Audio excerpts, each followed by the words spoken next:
So I knew going into the movie after that I was walking into what was essentially a Harry Styles fanfic come to life, but I really should have expected it more because boy howdy. So the movie starts off with this girl, Tessa. She's going off to college, and so her mother and her brother drive her up and they drop her off, and then when they're leaving, the boy you think is her brother kisses her, full on the lips. It was like hushed whispers. What's happening?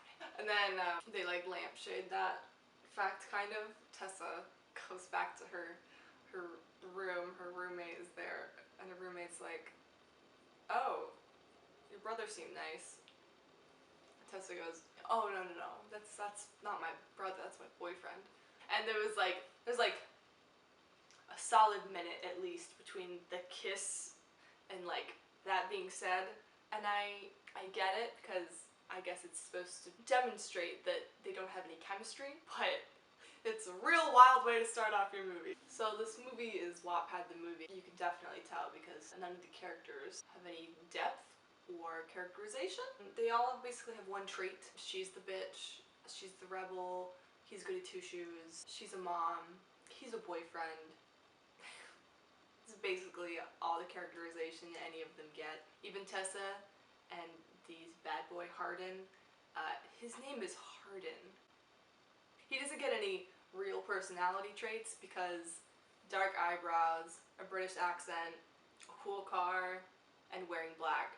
They're not personality traits. They're tropes for the bad boy in a teen romance. He encapsulates the fantasized version of Harry Styles as a bad boy and also teen romance version of Tom Riddle. The reliance on the tropes is just, oh, it's so funny. If you want to take shots every time there's a bad trope used, you would die of alcohol poisoning.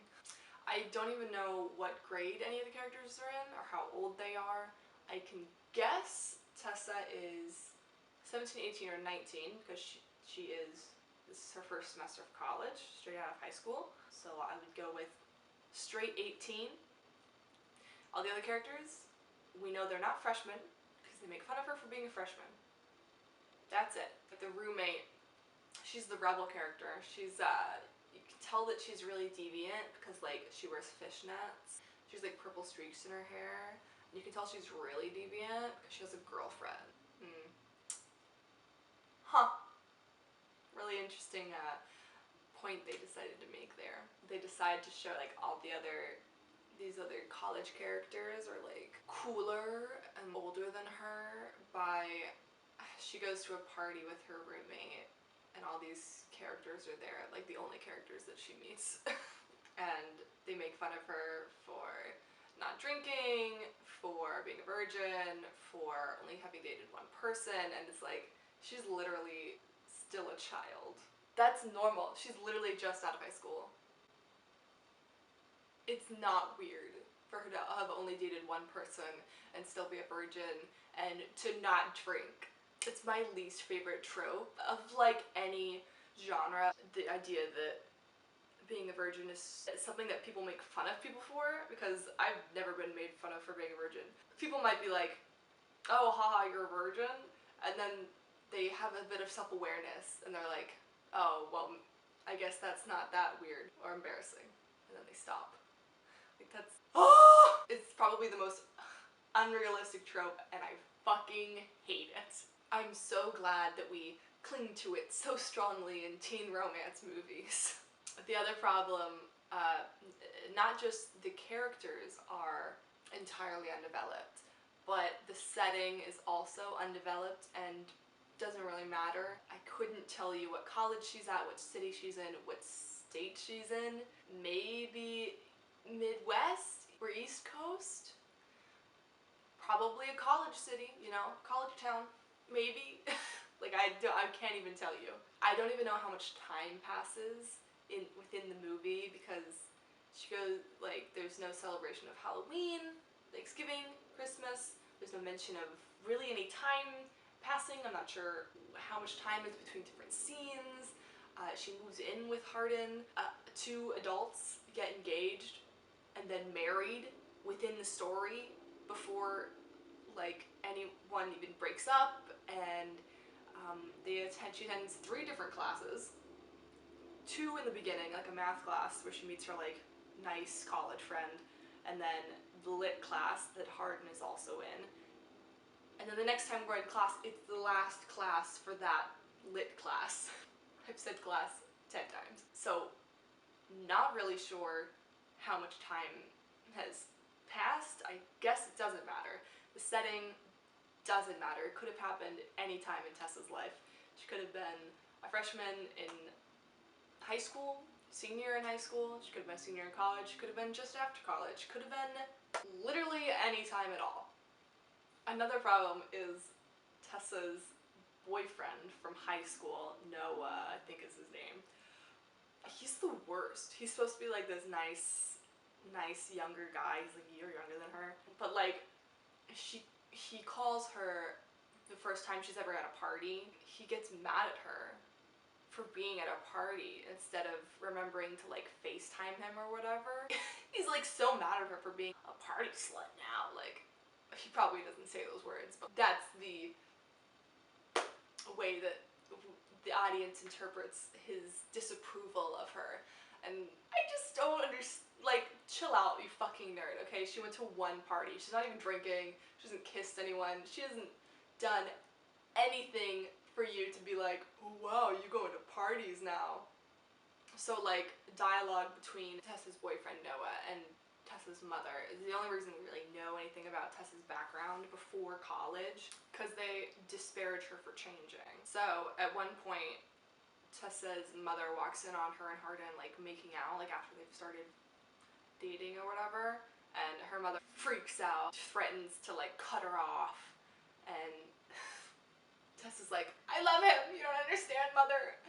Then she has to move in with him later, and her mother is so mad at her, but I'm not sure why, because we don't know anything about the relationship, other than later Tessa tells Hardin, like, she might as well have said it to the camera because it's just said entirely, not shown in any kind of expositional way. She's like, oh, after our dad left us, he left us with nothing. And I'm like, bitch, your guys' house, seen it in the beginning of the movie, is so fucking nice. What the fuck are you talking about? You're going to college straight out of high school. You have nice clothes. Don't tell me that your dad left you guys with nothing. Shut up. But like, that has to be what happened, because for this like trope, she has to have daddy issues to fall for the bad boy. That's what the entire movie is just bad trope after bad trope after bad trope. And it makes me want to die. Even the dialogue, Tessa gets dared to like make out with Hardin, and she's like, I'm done playing this game. And then later, he like finds her in his bedroom or whatever, and he says, I think you owe me a debt. Do you know how, what was that light change? Do you know how hard I would laugh if a man said that to me? It, like, turn around, leave the room, laughing. Let's see, where was I? That is the fucking dumbest thing I've ever heard in my entire fucking life. Everyone in the theater laughed. Everyone in the theater was like, ha! Or at least I hope they were laughing like me. I know I'm a lesbian, but that is just too much. Men, please, be better. I mean, come on, like, what? He's not that hot. He literally sets up a dare that's like the twist of the movie. A dare that like, oh, I bet I can get her to fall in love with me. No one even dared him. He's just like, I'm gonna do this bad thing, and then he changes his mind throughout the movie because he actually loves Tessa now, and it's like, that's not romantic, that's not sweet, that's not anything. That is, you need to leave that situation. Don't forgive that. At one point, it's his dad who's engaged to this other character's dad, and he like, when he finds out, he gets really mad, he smashes up the kitchen in his house, and then Tessa comes over, and he's outside, not helping clean up the mess he made, drunk, and he like is rude to Tessa, and then he drops a bottle of liquor on the ground, and instead of turning around and leaving like any sane human being should, Tessa starts like trying to like pick up the pieces of glass and like cuts her hands. And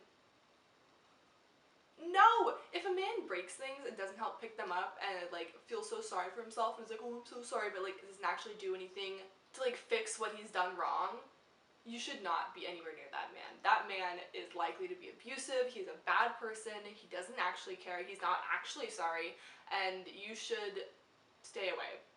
Like, that is not okay behavior that you should just forgive or like wave away. Oh my god! And before that, like the first time they go on a date, he's already a creep. They go to this secret lake. She doesn't want to get in the lake because she didn't have a swimsuit, and she's like modest. She doesn't want to get naked or whatever. He's like, you can wear my shirt. She's like, okay, turn around. He turns around, and she turns around. She starts getting undressed, and he turns back around and looks at her. It's fucking gross. And he's a romantic hero. Like, no. The literal first time they meet, she's in a towel coming into her dorm room to change.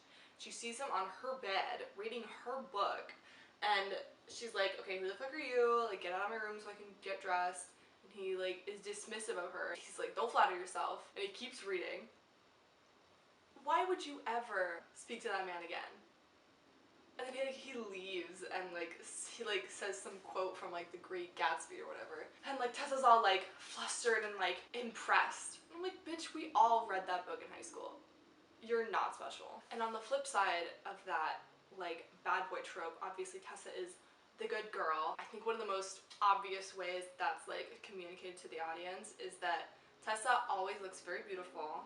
And she's always wearing makeup. Lipstick on, blush, eye makeup, the whole shebang. It's like natural makeup, but she is wearing makeup, but we never see her put it on, because if we saw her put it on, that would mean she is vain and attention-seeking like her horror roommate, and we only ever see her like delicately begin to like take it off, maybe while crying a little bit. And she's always wearing the makeup. Going to sleep, asleep, waking up, in a fucking lake, always this perfect, beautiful, naive, delicate blonde white girl who's just so innocent. And the most ridiculous part at the end of the movie is the last class they have for this lit class. Like, teacher dismisses everyone and then walks up to Tessa with this thick ass envelope and is like, this is what Hardin turned in for his final assignment. You should have it. I think it was written more for you than it was for me. And like, first of all, the academic integrity of this school, apparently zero. The assignment itself is super short. We see the paper, there's no title, no heading. There's like black and white photos of their secret lake and Tessa stuck in the envelope too. It's read in voiceover and it's like his apology or whatever, and it's so fucking stupid. Overall, a mess. And I haven't talked about so many things. You can't even rewrite the movie because the premise itself is just stupid. It's a cliche in and of itself. And it's not just like bad and funny, but like it's also harmful. The idea of this bad boy who does all these bad things and then in the end ends up with the girl. I mean, I like my share of problematic romances, but just the idea that this is targeted so directly at teenage girls. I mean, I don't know, like, just, I feel really bad for straight teenage girls, because they deserve better, and I'm so sure and hopeful that they're smarter than this, but I know that, not to say that some of them aren't, but teenage girls can be naive, and they can be stupid sometimes, and just the idea that a teenage girl would see this and be like, oh yeah, that's how romance should be, is just so infuriating, to be honest. The moral of the story is, boys and girls, love is not real. Wait until after college to date, and if a boy is dared to kiss you and he's a dick about it, never ever be in the same room as him again. Thank you. No, the real moral is, girls, love yourself.